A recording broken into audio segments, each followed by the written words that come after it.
She understands her son Chris is to blame, she says, for much of that.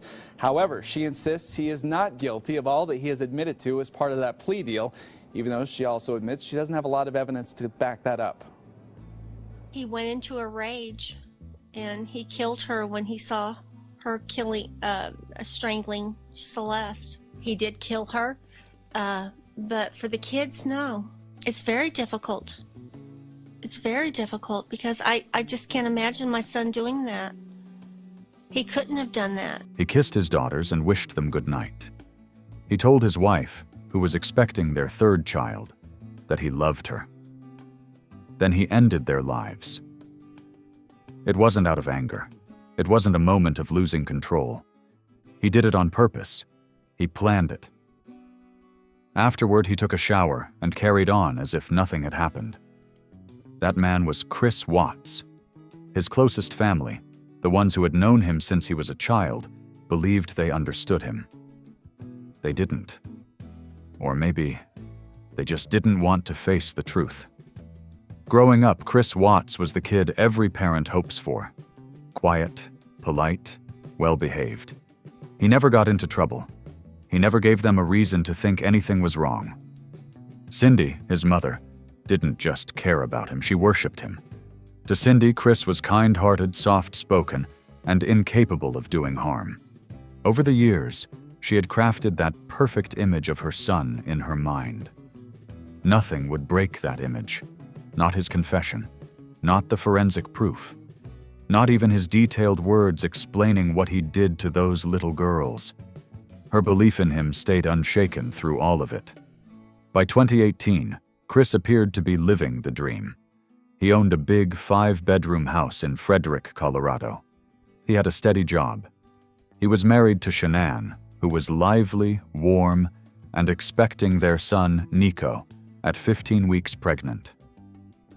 They also had 2 daughters who could light up any space just by being there.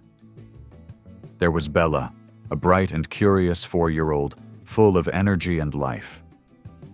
CeCe was just 3 years old. Her laugh was so contagious that her mom couldn't help but record it over and over again. Shanann shared everything with the world. Her family, yet her pregnancy, and her Thrive wellness journey were all on Facebook Live.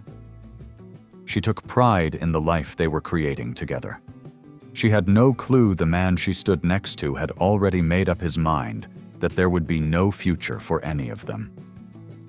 In the months leading up to August 2018, Chris was hiding his double life. He was having a full-blown affair with his co-worker, Nicole Kessinger. A quiet anger was growing inside him, and in the corners of his thoughts, a plan began to form while he cuddled his daughters and placed his hand on Shanann's pregnant stomach. He smiled in every picture with his family, but on the inside, he felt nothing. The most terrifying thing about this story isn't the day the monster came to light on August 13th, but he was always there hiding in plain sight, disguised by an image so well kept that even those closest to him never thought to examine it more. When the truth surfaced, when everyone saw Chris Watts for who he was, his family's reaction wasn't sorrow for those who suffered. What they showed was something much darker. That's where we're heading next. If this has you feeling any sort of way, you are not alone. Go ahead and hit that like button, subscribe if you haven't yet, and share this video. Shanann, Bella, CeCe, and Nico's story needs to be heard by as many people as possible. Leave a comment below. What do you think pushed a man to do something like this?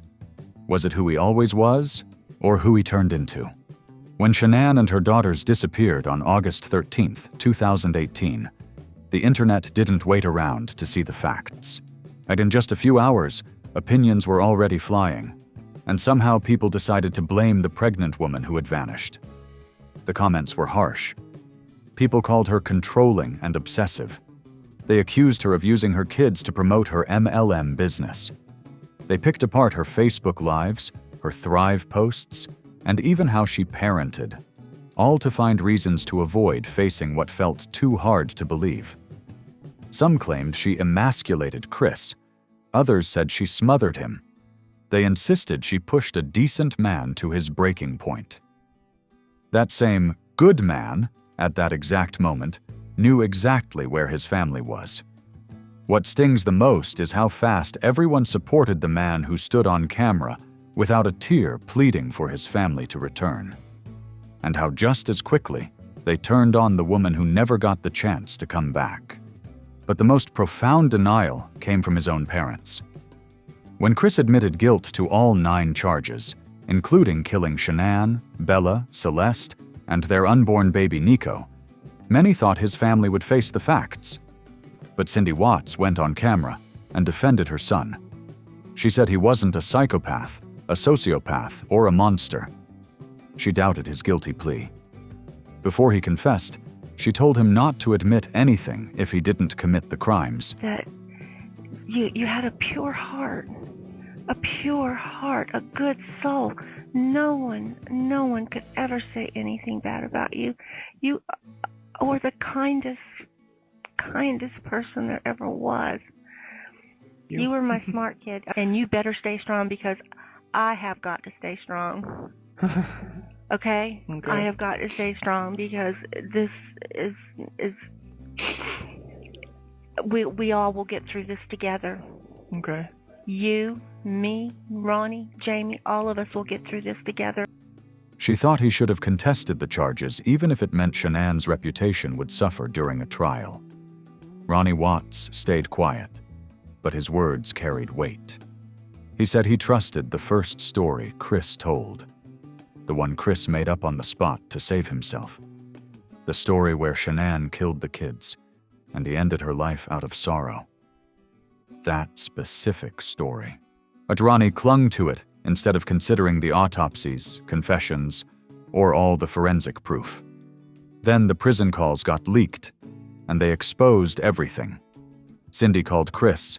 Shanann wasn't the focus of those calls.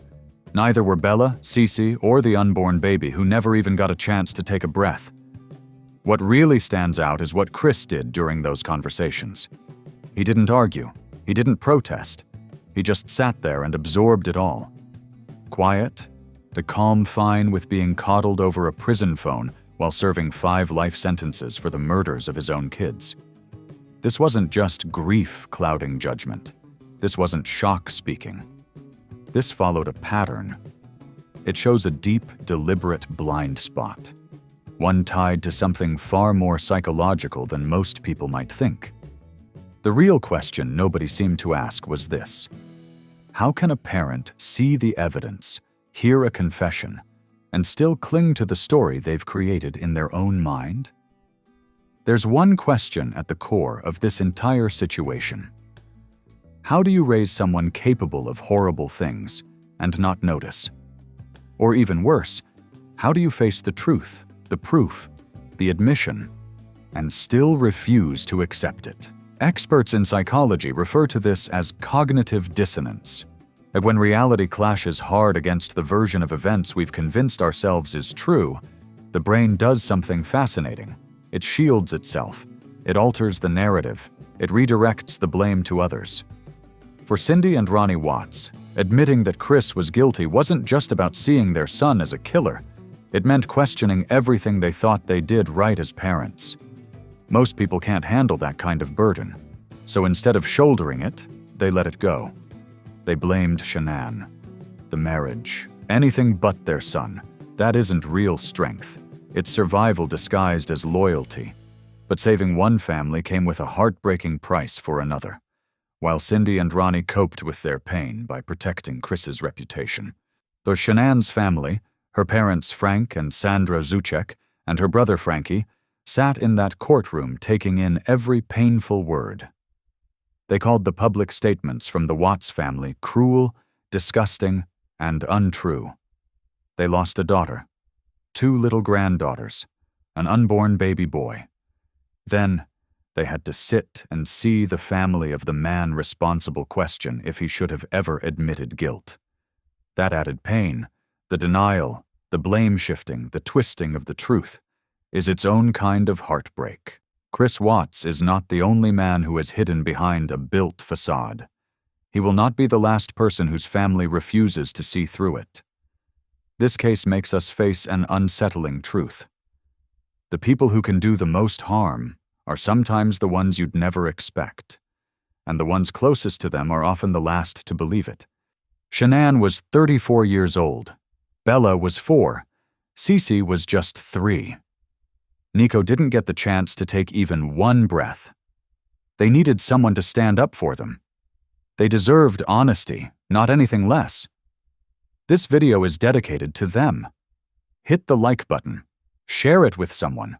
Subscribe. There's so much more on the way. Leave a comment below. What are your thoughts? Can a parent ever heal from a tragedy like this? Rest, Shanann. Rest, Bella. Rest, CeCe. And Nico, this is for you.